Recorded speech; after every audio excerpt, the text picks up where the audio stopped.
right now I'm okay. How were you feeling at halftime, though? Oh, it's one of those games where it's just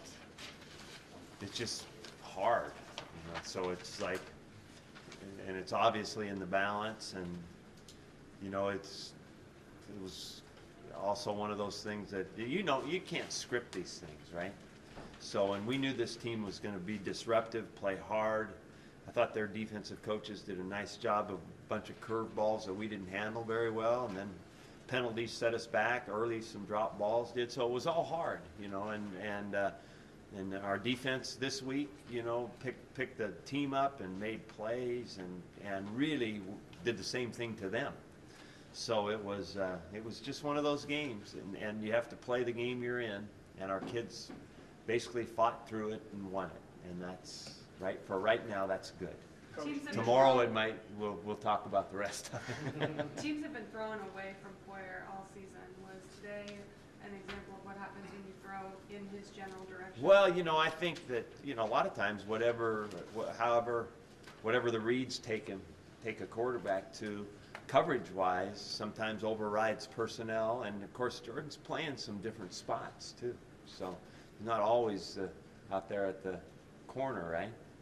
So it's I think that he's a terrific player as far as instincts and getting in position, and then he's got great ball skills, so he'll make some plays on you. Coach, each week it seems like you're learning something new about your football team. Fourth quarter today, game's a struggle all day. Yeah. But they go 13 plays, Yeah. convert several big third downs, third and longs.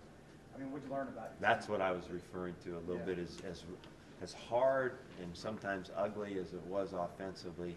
I thought to pull themselves together, because there's still a lot of young guys in this still. Sean's a sophomore, Storm's a freshman, Brandon's a sophomore. There's some, Connor Hamlet's a sophomore. I mean, there's some young people out there, and I thought that okay, let's get this thing done, and then they just made plays. Two of those third down conversions on that drive were major league. I mean, major league plays, and so we won the game, and so do we have a lot to work on from that game? Absolutely. But I told our players this. I said, our goal is to win the game, and then come Monday we'll start working on what we need to work on. But enjoy the victory, and get ready for the next game come Monday.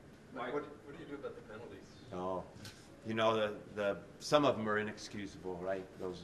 Those celebration type deals or whatever. There's we can't ever have any of that, and and then holding penalties, we'll have to evaluate each one of them, John. And then the pass interference, it's kind of the same way. And we had so many penalties in the first half offensively that you couldn't have any kind of flow to a drive. I mean, you'd get a play, penalty, bring it back, and it's 1st and 20. And those are hard to keep overcoming, and we didn't. So that's why the game is where it was. So we've got to clean it up. A couple guys have come in here and said that when you guys can finally put together a full game on offense and defense, we're in for something as viewers. Do you agree with that? Well, I think that we need to put it together, but I told the team that let's just keep striving for that. But just remember that every game has its own personality, and so if you get in a game like this, somebody's got to pick it up. If somebody's struggling. And last week we gave up. What did we give up last week? 500, 600 yards. 545. But we made some plays defensively, like we did today, offensively in the fourth quarter, and then offensively I think we had 600-something yards, and we played.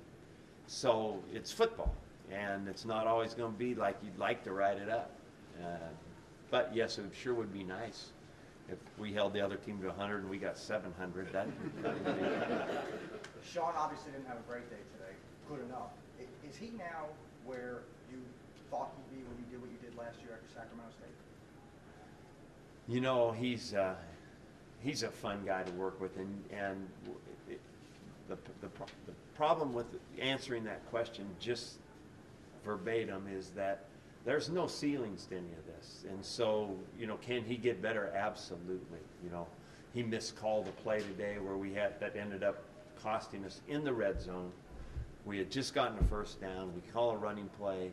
He miscalls it. We get the mix-up in the backfield. You might remember it. Now it's 2nd, 15, 16. So he's not perfect here now. He's got a lot of stuff he can clean up. And, of course, the interception that he threw on the corner route, that's not a good throw. But, you throw a number of times that he does, you're going to get some, but you didn't want to minimize him. So there's no ceiling to getting better. He can continue to improve, and he will, because he'll study this hard, and he'll take it to heart, and he'll be better. How important was that third quarter drive to come out after having such a rough time? I think that one and the fourth quarter one were just huge. To again come back and say, hey, we can do this if we just play and don't mess it up. We can do this. I thought Washington State played hard and played well today, but I also thought we were many times our own worst enemy. What about Jordan today? Unbelievable game. I thought it was just he's such an instinctive, smart player, well prepared guy that that he can change a game with some plays, and he did. What about Scott? Right? Same thing, I think those guys took it as a great challenge that Washington State was going to throw the ball. How many times did they throw it? 37. Huh? Is that it? We didn't have any No, they didn't have many third down conversions, but we knew that if they were going to be primarily a passing team, that we should take our opportunity to get sacks. I mean, you got to do that. You got to get sacks, you got to get knockdowns, or you got to get interceptions, to turn the game around, and we did a little bit all that. Along those lines, when you play a team that has like 1,000-to-1 pass-to-run ratio, is it harder to play run defense against that sometimes because they can just catch you off guard that one time, you're not in the right gap? Yeah, I think it is. You can definitely hurt yourself, but I think our coaches did a nice job, and we even talked about in our team meeting last night. Do not forget about the fact that regardless of what the other team is, you have to control the running game, because if they get it all going, that's when it's really hard to defend. And so, I thought we did a good job of that today too. We missed a tackle, and the guy got loose for one pretty good gainer, but for the most part, we hurt. They didn't run the ball. Mike, do you like playing these really close games with as many young guys? Well, I mean, stretch. No, looking back, it will be good for these guys to know that there's all different ways that you can come out of this thing and win games. It's like, I don't know if that makes any sense at all, but you have to, whatever the form of the game takes place, that's the game you're in. And you might not really like it. I didn't really enjoy that first half, but that's where we were. And so we were going to have to do something about it, and I thought we did a little bit. We played better and made enough plays to win the game, even though you wouldn't want to script it. How do you kind of set that tone, though, to script it so it's the way that you want it? Well, you just practice and prepare and try to do it and execute it. And the problem is the other guy's trying to do the same thing. He wants to be disruptive. So, you've got to be better at it and make plays and we like I said, we missed some line calls that hurt us. We held that hurt us. We dropped some balls that hurt us. I mean, it was just about all the stuff you could put together happened in the first half. Even so, you get out of keep them out of the end zone the entire game. Oh, I thought that was really, really well done defensively.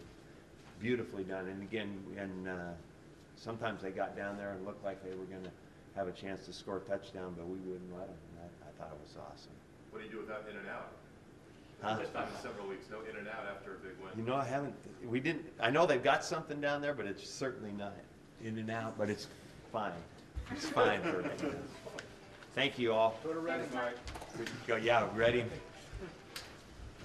On college game day, David Pollock, who's been now in Oregon State from the beginning, delivered in and out. I heard. Isn't that crazy? Did anybody ever think that was a really innocent thing? I mean, it was ulterior motive totally by me. It wasn't about the in and out. It was about keeping the guys in the hotel not going out on their own. But if I'm in and out marketing, I'm taking full advantage of that. Yeah. Yeah.